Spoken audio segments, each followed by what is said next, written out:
always, please raise your hand. I'll get a mic to you. We talked about a lot of young guys on your team, a lot of them playing really big for you, but today was sort of the day of the veterans. How important were those older guys for you today, Tyler, Alex? I thought Tyler and Alex were ridiculous. I thought Marcus gave us some good minutes. And then the biggest thing is Dom Hawkins goes in, Dominic goes in, and Charles starts the game. You have to understand, like 12 minutes before the game, we found out Isaiah hurt his ankle. And it literally walked in the locker room and they're looking at me like this, and I just bust out laughing. I said, stuff happens. And I laughed and I said, next man up, who is it? Someone's gonna get an opportunity now. And the crazy thing is, maybe we shouldn't start Isaiah. That's why you don't get hurt. Maybe he should be the third guard. I mean, I thought that we did some good things. I thought we shot the ball well. I'm, like I said, that a little bit of this is we spent 2 days doing all kind of drills to just loosen them up offensively, let them shoot threes in transition. We just getting back to how we play. We did a lot of screening in the last 2-3 days. I really believe having Christmas off for these guys was great. Cleared their mind, let's come back and let's do this. And I've done that every year since I've coached. Part of it is for them, the other part is I like spending time with my own family. So, but when we came back, we zeroed in on those areas and I thought it helped us today. But Louisville's a good team. They're well coached. Those guards are really, really good. You know, the big kid, they were throwing it in and he scored on us. I mean, 10 rebounds. They out-rebounded us by 10 rebounds. You know, we missed some free throws down the stretch, and we had a chance to do some things, but it was a good ball game. Coach, did you see the weakness in the zone for Alex Boyd in that first half? It looked like he really spurred the team from there on out.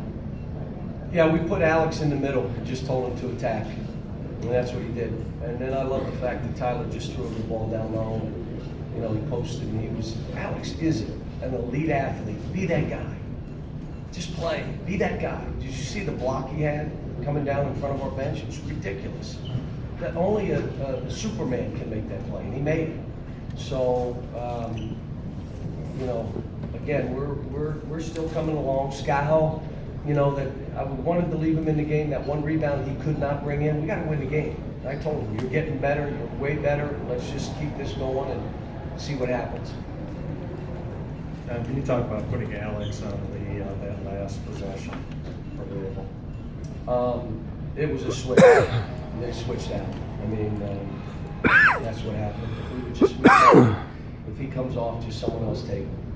We were gonna. Matter of fact, the goofy coach we were thinking about trapping a pick and roll. So thank God they didn't pick and roll, because someone would have made a three and we'd have lost by one. But I just didn't want to sit there and let them dictate what was going to happen. So if they had gone pick and roll, we were trapping.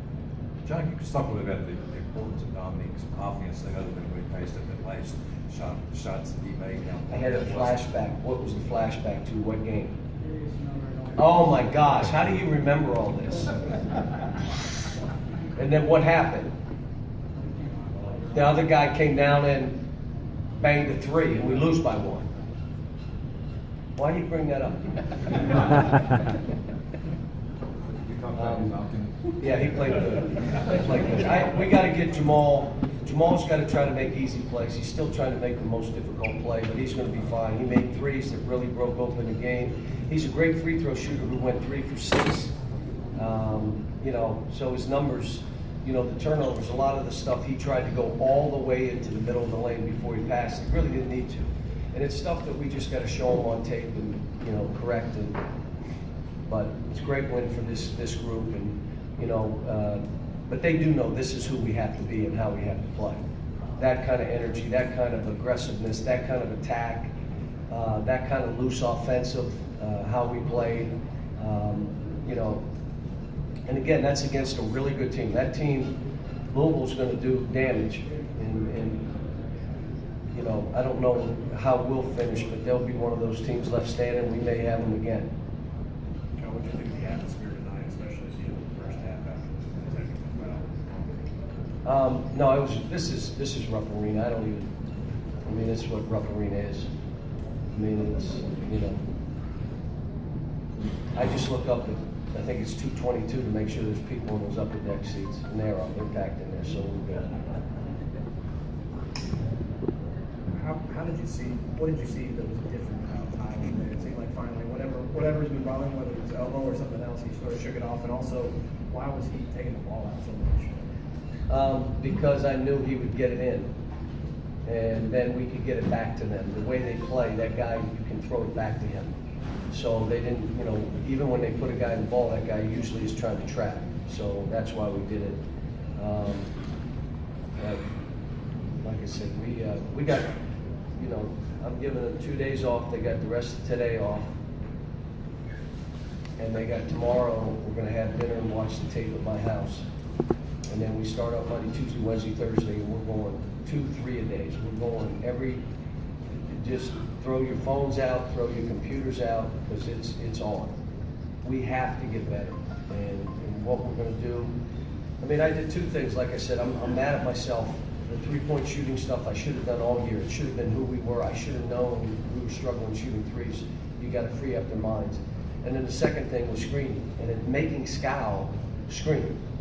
And I'm telling you, Ty screens. Like, he screens. He screens. His man, your man, and you're the guy coming off. We all get screened. And Isaac is the same. So now we're doing a better job. Alex did a better job.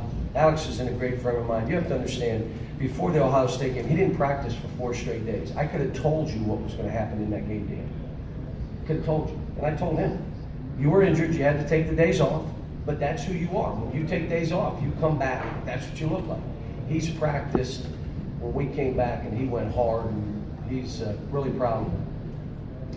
Over here, Coach, what have you done, or how have you talked to Tyler Lewis about his leadership style in terms of what players he might be able to go harder on, who he might need to kind of control? I let him figure it out, because they're in that lodge together, and they know who they can get on. And my staff's saying I'm too hard on Scal, and I need to back up. And I said, I talked to the team about it, and the reason is, if I'm going to be hard on Derek Willis, and I'm going to be hard on Dom, if I'm not hard on Scal, they got to know why.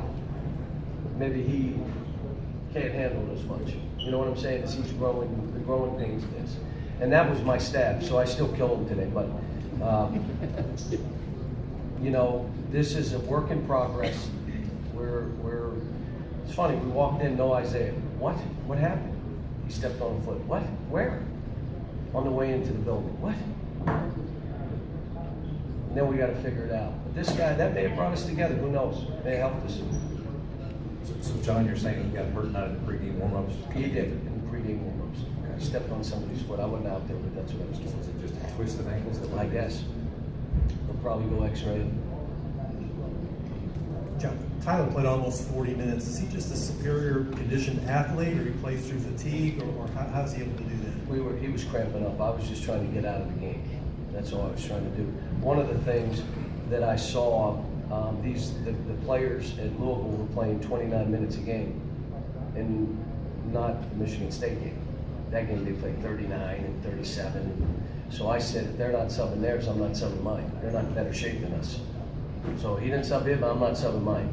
Now, I thought Jamal tired out a little bit. I thought Dom really fought, but Tyler figured it out. And with a minute to go, whatever it was, he was cramping. I said, "Can you get through this?" He said, "I got this."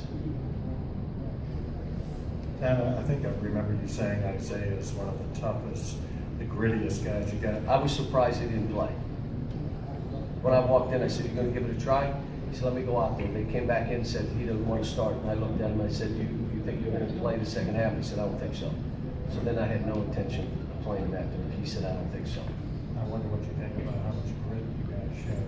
Oh, let me. The one thing is, I hope he didn't get Wally picked. Decided to take a day off, and all of a sudden, who's the player? Lou Gehrig. Well, he's saying it's Dom. Now, I don't think Dom can hit a baseball. But, and I'm teasing him. He knows. He's a fighter. Now, what he'll do is he'll come back and kill people next week if his ankle's healthy, because that's how he is. And the other one, I wanted to play Derek more. I think Derek gives us another threat. We can space the court. You must play him. You can't say like Ohio State, just don't go guard the guy. No, this, you know you have to go play him, but he's got to rebound. And there were 2 or 3 big, huge rebounds that we could have got the game to 16 or 18 and put it away, and he just didn't get the ball. And like I said, that's what we're working on with him, but I'm proud of him and what he did. That 3 he hit at the end of the half was huge. It really started shifting the momentum of the game. Cal, third time let's try and Dominique to your right. Forgetting about the flashbacks of when he did passed up, talk about his game. I mean, he hits huge shots. It's a career high. The lift he gave, the crowd went crazy when he hit Never some shots. changed his emotion the whole time. He defended. You know, he'll fight like crazy. He's got a great temperament and great demeanor. One of the great kids of all time.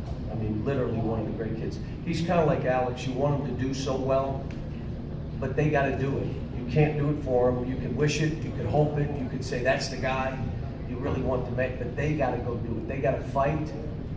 You know, telling them it's like, you know, part of our issue, and I said this, is we needed enthusiasm, and I thought we had it today, and we had it for 2 days of practice that demanded it, but it's kind of like we're saying, we're throwing you a life raft, but you got to swim. Like, you got to swim.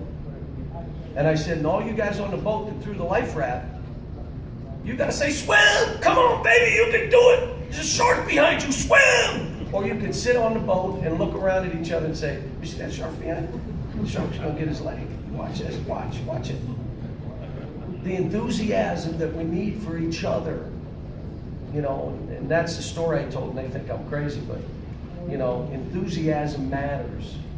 Fight matters. Obviously, you got to have a skilled team and good players, and I think we do. But Time for a couple more. Cal, I guess that makes Tyler Eulis Michael Phelps. Take us through that, the deep 3 he hit when, you know, with shot clock running down and he's out by the logo. he's, you know, courage. He's not afraid to miss. And I've said to all these guys, the guys that make game winners and make big plays that are like just a knife in the, they're not afraid to miss that shot. The guy that's afraid to miss it will ball fake it and take a tough one. That I was trying to draw a foul. No, you weren't. No, you weren't. You did not want to take that open shot, so you ball faked, you drove, and you just threw a lefty up. And then it looked like I got fouled. The guy, I had Sam Cassell.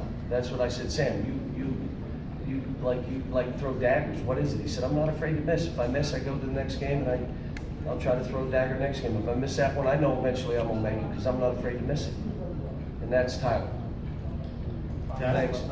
John, Jamal had a big second half against Ohio State and struggled today. Alex, I think you said, struggled in a big game today. How much going into each game are you kind of looking to see, what am I going to get today? How am I going to handle it? I'm not. I'm trying to get them to play the way we're asking them to play. And if I'm getting that, they don't have to make every shot. It's like I told Derek. He missed that 3 in front of our bench. I don't care about that. It was the rebounds you didn't get to play before.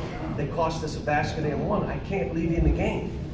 Like if you rebound the ball, you can miss a shot. It's even Steven.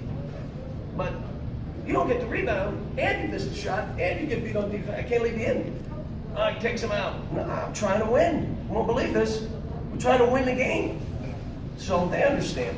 You know, and I told him, and he's doing great. He's practicing good. I'd like him to be our stretch forward.